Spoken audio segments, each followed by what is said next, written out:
আজকে ২৬শে মার্চ মহান স্বাধীনতা দিবস।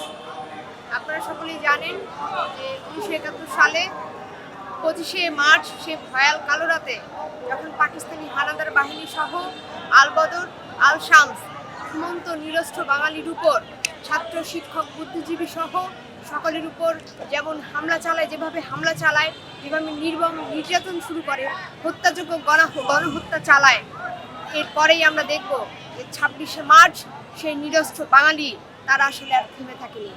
আমরা স্বাধীনতা যুদ্ধে আমরা ঝাঁপিয়ে পড়েছিলাম। মুক্তিযুদ্ধের আকাঙ্ক্ষা ছিল সাম্য, মানবিক মর্যাদা এবং সামাজিক ন্যায় বিচার। তারই ধারাবাহিকতায় ২০২৪-এ ছাত্র, শ্রমিক জনতার গণ অভ্যুত্থানের মধ্য দিয়ে আমরা আবারও আমাদের একটি নতুন বাংলাদেশ পেয়েছি। যে নতুন বাংলাদেশের অগ্রযাত্রায় আমরা বলছি যে এই মুহূর্তে প্রয়োজন হচ্ছে সকল রাজনৈতিক, সামাজিক, সাংস্কৃতিক দল সহ বাংলাদেশের সমস্ত নাগরিকের, সকল জনগণের ঐক্যবদ্ধতা। তাহলে এই জুলাই গণ অভ্যুত্থানে যারা শহীদ হয়েছেন, যারা আহত হয়েছেন, তাদের রক্তের ঋণ আমাদের শোধ হবে।